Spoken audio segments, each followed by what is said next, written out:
This video is going to examine the idea of creating sustainability.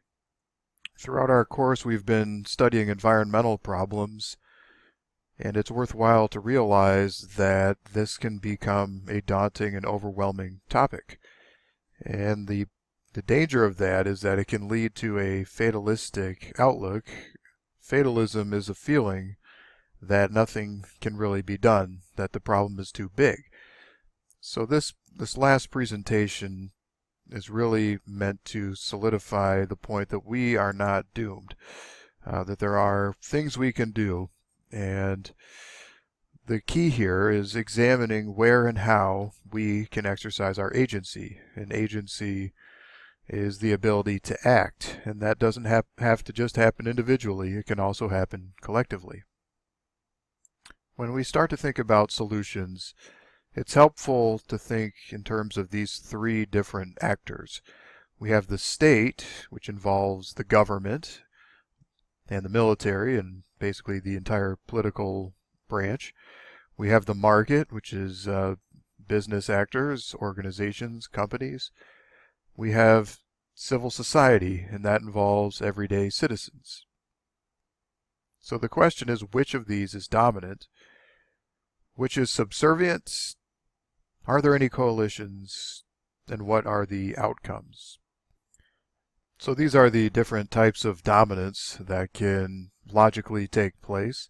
First is state dominance, and what that means is that the private sector, the market, as well as civil society, both must answer to the state. The rules of the state are the most powerful.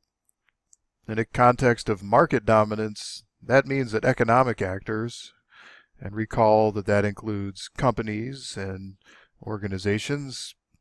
When we have market dominance, that means that these actors may act as they wish, and that any objections from the state or society can be overcome. And finally, the third scenario is when we've got societal dominance, and what that means is that when we have cultural shifts, that is, when the norms change in society, that economic and political changes should follow. And we can find examples of all these in the real world. A good example of state dominance currently would be in China, where the state is firmly in control of the economy and society, for example. In terms of market dominance, some scholars have argued the United States is approaching that, where essentially private companies have the most power in society, even selecting political candidates and that sort of thing. But what we don't see is examples of societal dominance. Probably the closest thing we've got to that would be found in Scandinavia, countries where social needs are put above profit and other political motivations. When we look at solutions then, if we're going to make state level solutions, what that means is changing the way we govern, changing our policies, and changing our laws, our legal changes. If we're going to try to solve things through the market, that means upsetting the treadmills, and so that implies the decision-making process of producers and consumers being changed or altered in some way. And finally, societal solutions, this has to do with initiating some kind of cultural shift, change in values, norms, and once you change norms, you change behaviors. If we reflect on the theories that we have studied in this course and connect them to this state market society framework, here's what we find.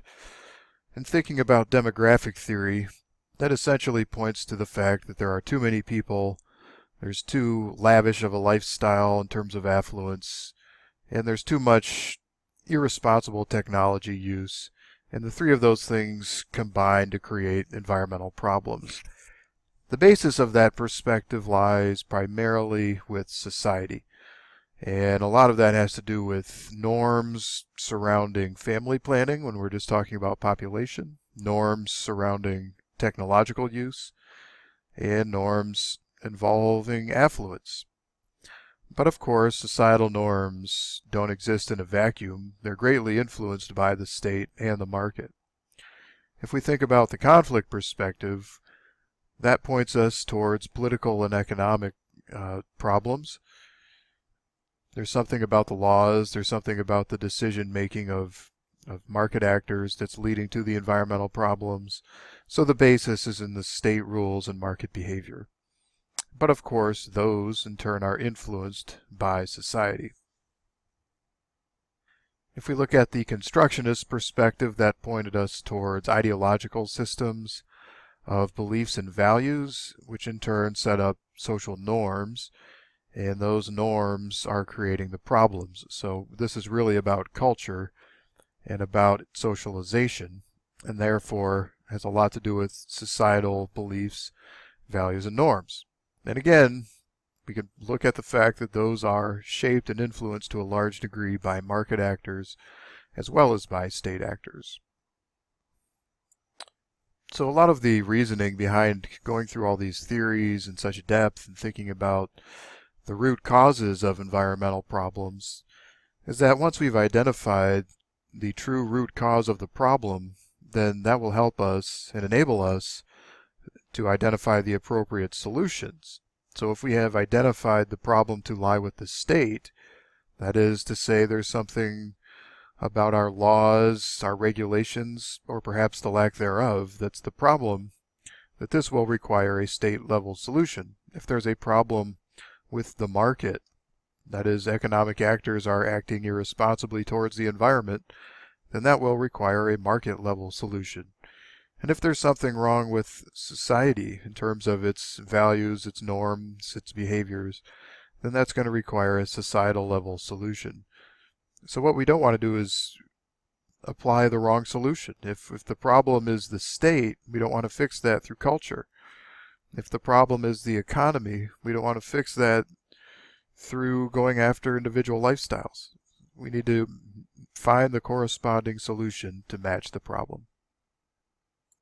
Our discussion of solutions will be informed by Heberlein's notion of the three fixes, and essentially that involves three different types of fixes. The first is the structural, and structural fixes address rules in the system, and if we change those rules, that can have sweeping and widespread effective outcomes.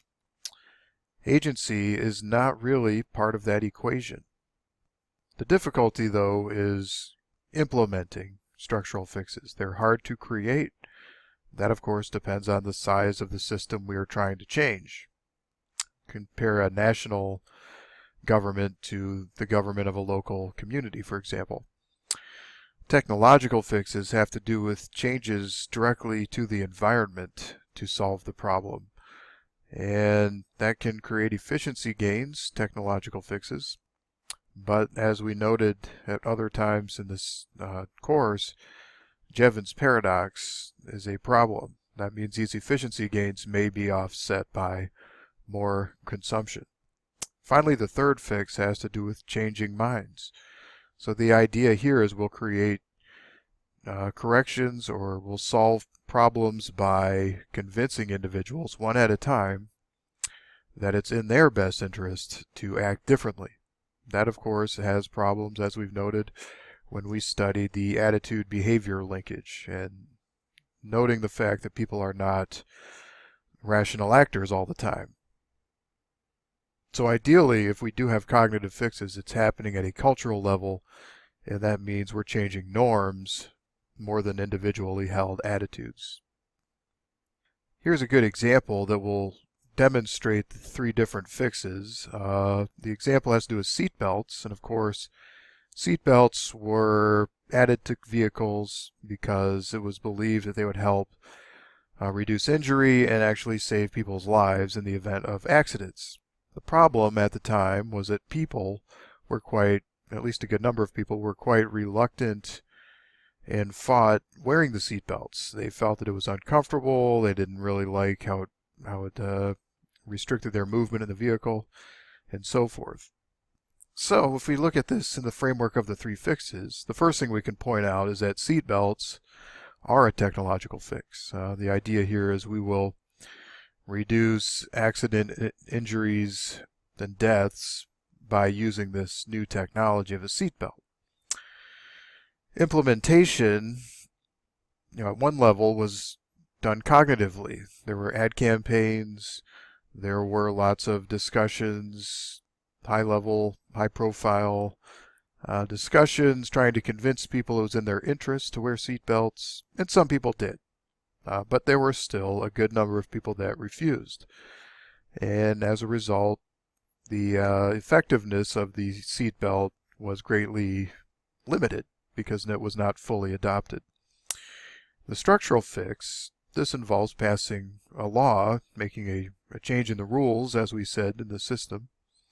So if you pass a law that requires people to wear seatbelts, they may not like it, but if they're facing the prospect of paying a penalty of some kind, if they get pulled over, the ad campaign click it or ticket is out there, then they may just wear the seatbelt anyways, begrudgingly, right? But if they get in an accident, that seatbelt could just save their lives. So the point is, when we're implementing solutions, we don't always have to rely on the cognitive fix. We don't always have to change people's attitudes. We don't even have to make people happy necessarily. But we do have to change the rules. And this does show that rule changes are perhaps the most effective way to create change. So which of these fixes do we like the best? If we look at the cognitive fix, the reason this is such a difficult one to pull off is that it really involves full resocialization in many cases, or at least partial resocialization. That means relearning our beliefs, relearning our values.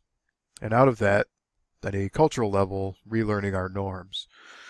So this can and has translated into different forms of environmental education.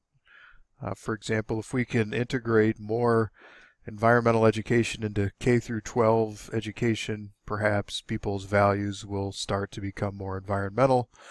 That, of course, requires a lot of time and energy. It has been the most popular method using the cognitive fix, in spite of the fact that it's perhaps the least successful and the most difficult. The reason it's so unsuccessful is because it takes so much time and investment, but people don't always acknowledge that. A few commercials is not going to change people's deeply held values. So why are we sticking with the cognitive fix? It's a fair question. When it comes to technological fixes, we really like these quite a bit because it doesn't require us to change our lifestyle necessarily, or to change any of our beliefs or values, right? So this doesn't really require a lot of sacrifice or structural change, or even lifestyle change. Now, for example, when people find that their footprint is too large from driving, they just buy a different type of vehicle, and they don't really have to reduce the number of miles driven or change their lifestyle in any way. So it's a technological fix, and that's very attractive.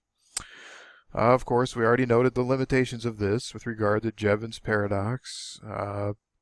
If people are not reducing their impacts, making some rule changes, then technology alone is generally not very effective, because any gains in efficiency are offset by increased consumption, as tends to be the case. And that leaves structural fixes, and these are not always very popular, but as we've noted, and as Heberlein notes, they're perhaps the most effective way to implement solutions at a grand scale in many cases, right? So small or large modifications to the rules governing our economy or our political system. That's what we're talking about. Economic changes. This means we're going to change the rules of capitalism. And for example, that could include implementing a green tax or perhaps a carbon tax of some kind, right? So if you want to reduce people's carbon footprints, you tack on a little bit of a tax when people buy fossil fuels. So policy changes compel people to act differently. This was the case, for example, with the healthcare law, Obamacare, where people were forced to buy a plan. Now the logic is, if everybody buys a healthcare plan, it's cheaper for everybody. So although some individuals may not like to buy health insurance, they may be reluctant or resistant to the idea. Generally, this creates an effective outcome, but not always very popular. So if we tie back this discussion of the three fixes to our theoretical perspectives, if we're examining demographically based environmental problems, the question becomes, what rules can we change to create more sustainable population size and perhaps population growth? If the problem is with the political economic structure, then the question is, what rules can we change to create more sustainable government or a more sustainable economy? And finally, if the problem is cultural, then the question becomes, what rules can we change to create more sustainable ideologies? These are the really most important questions if we are trying to really implement structural fixes to any type of environmental problem. We'll finish our discussion of creating sustainability by thinking about personal responsibility, community, and action. And we do live in a culture in the United States that emphasizes individuals and individualism, as we've noted at other times. And that can be fine, actually. We emphasize individual agency, and that's not in itself a bad thing. But the drawback is we're not always keenly aware of structural constraints. And as we've discussed in other places, many problems have a structural basis. So what good is it to change individuals if the problem lies in the structure? So that is the real problem with the culture of individuals. So finding and addressing structural problems is going to be vital to success. And that is something I think we've emphasized enough. It's important to note, however, that does not let individuals off the hook entirely. So when it comes to the environment, we can stop and think a little bit about what individuals can do, and that's what we mean when we're thinking about personal responsibility. So we might start by considering, as individuals, what kind of structural constraints we're up against. And then we have to think, if our choices, those choices that are available to us are not acceptable, can we blaze a new path? If there's no acceptable path. So, when all of your choices are bad, we call that a dilemma. There is no right answer. That's when sometimes you have to blaze a new trail. We might try to become aware of our own phenomenology, our own social psychology. What are our habits? What are our daily routines? And how do those routines translate into different environmental outcomes? Can we change ourselves? Should we change ourselves? You could even think on a larger scale, culturally, what kind of norms may have led you to behave in this particular way? And can you change yourself and perhaps even change the culture? But it's important to realize, just because we're taking responsibility for ourselves, that we don't necessarily have to act alone. We can solve individual problems in groups. We can make a choice to join different groups that perhaps address the goals we are trying to reach. So we'll reinforce, we'll join groups that will reinforce the norms we wish to follow. They can help you identify ways to improve yourself and the environment, and help you work to blaze some of those new pathways that we were talking about. And beyond joining groups that will encourage us to live a more sustainable lifestyle, we can also look at our communities, and we can actually, on one level, choose to live in communities that already have in place a lot of sustainable practices. So that will require kind of shopping around and looking for a good place to live. But if we don't want to move and leave our communities, there's a lot we can do at a local level to try to create some of those systems of sustainability, and perhaps that's the more noble road in terms of making changes in the world, right? You can catch more flies with honey than vinegar is an important thing to remember. So if you're trying to get people on board with you to embrace sustainability, it doesn't do any good to browbeat them or to guilt them or shame them. You want to show them that it's in their best interest, that they've got incentives to live in a more sustainable way. And I'll close out with these quotes that I think kind of summarize community. The first is Margaret Mead's, and the second is Martin Luther King Jr.'s, and I'll let you read those on your own. Thanks for watching this.